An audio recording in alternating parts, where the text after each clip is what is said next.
Friends, അപ്പോൾ നമ്മൾ നമ്മുടെ നാട്ടിലെ തോട്ടിലൊരു കുളിക്കാൻ വേണ്ടി പോവുകയാണ്. അപ്പം തോട്ടിലെ കുളി എന്ന് പറയുന്ന അടിപൊളി ഒരു സംഭവമാണ്. അപ്പം നമുക്ക് തോട്ടിലേക്ക് അടിപൊളിയായിട്ടൊന്ന് ചാടിയേക്കാം.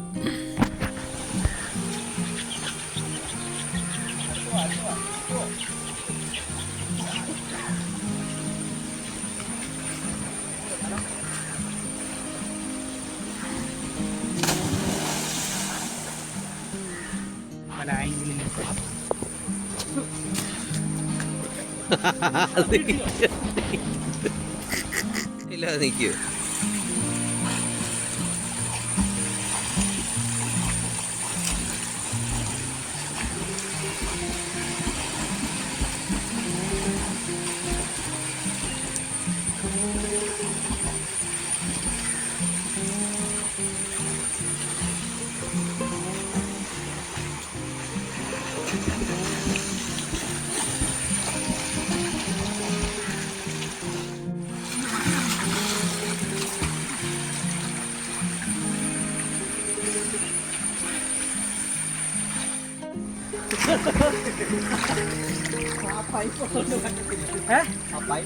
വേടി അടച്ചു പോയി.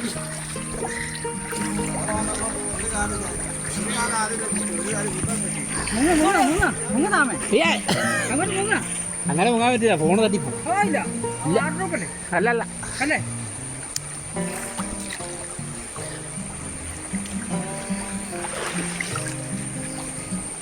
അയ്യോ അയ്യോ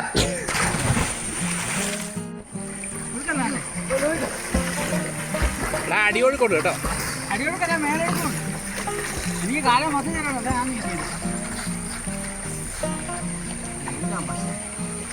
എടാ ഇങ്ങോട്ട് നോക്കി. എടാ എടാ ജോൺസാ ഇങ്ങോട്ട് നോക്കും.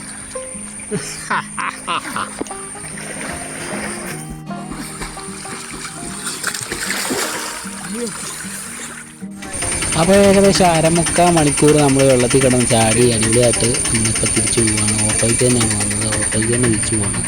അപ്പോൾ ഈ തോട് എവിടെയാണെന്ന് ചോദിച്ചു കഴിഞ്ഞാൽ തോടെന്ന് പറയാൻ മീനച്ചിലാറാണ്. അപ്പം തെടനാടെന്ന് പറയുന്ന സ്ഥലമാണ്. കാഞ്ഞിരപ്പള്ളിക്ക് ഈരാറ്റുപേട്ടയ്ക്ക് ഇടയ്ക്കായിട്ടൊരു സ്ഥലമാണ് തെടനാട്. അവിടെയാണ് ഈ തോട്. അപ്പം തോട്ടിലെ കുളിയൊക്കെ കഴിഞ്ഞ് നമ്മളവിടെ ഒരു ഹോട്ടലിൽ പോയി ഒരു ഫുഡൊക്കെ കഴിച്ചിട്ട് വീട്ടിൽ പോകാനാണ് തീരുമാനിച്ചിരിക്കുന്നത്. അപ്പം ഈ ഹോട്ടലെന്ന് പറയുന്നത് തെടനാടെന്ന് പറയുന്ന സ്ഥലത്താണ്. അപ്പം ഇവിടുന്ന് നമ്മളിപ്പോൾ ഫുഡൊക്കെ കഴിച്ചിട്ട് ഇവിടുന്ന് നേരെ വീട്ടോട്ട് പോകും. അപ്പം നല്ല ചൂട് ചായ ഉണ്ട്. ഇപ്പോൾ ഇതുപോലെ കുളിയൊക്കെ കഴിഞ്ഞിട്ട് വന്ന് ഹോട്ടലിലൊക്കെ ഫുഡൊക്കെ കഴിക്കുക എന്നൊക്കെ പറയുന്നത് നല്ല രസമാണ്. എല്ലാവരുമായിട്ട് കമ്പനിയായിട്ട് ഇരിക്കാനൊക്കെ നല്ല രസമാണ്. ചായയൊക്കെ ഉണ്ട്. അപ്പോൾ നമ്മൾ ഫുഡൊക്കെ കഴിച്ചതിന് ശേഷം നമ്മൾ അവിടുന്ന് തിരിച്ച് വീട്ടിലോട്ട് പോവുകയാണ്. അപ്പം ഒഴിവ് ദിവസങ്ങളിൽ ഇതുപോലെ ഞങ്ങൾ കുളിക്കാനൊക്കെ വരുന്നതാണ് ഇവിടെ. അപ്പം ഇതുപോലെ കടയിൽ കയറാമാണ്. വെജിക്കടയിലൊക്കെയാണ് കൂടുതലായിട്ട് കയറുന്നത്. പിന്നെ അവിടെ മാത്രമാണ് ഇവരെ എൻ്റെ വീടിൻ്റെ അടുത്ത് കൊണ്ട് വിട്ടിട്ട് അവർ പോവുകയാണ് ടാറ്റാക്ക് നിന്നിട്ട്. അപ്പം നമുക്ക് ഇനിയും പുതിയൊരു വീഡിയോ ആയിട്ട് പുതിയ സ്ഥലത്ത് ഇതുപോലുള്ള വെറൈറ്റി വീഡിയോ ആയിട്ട് കാണാം. Okay, bye bye.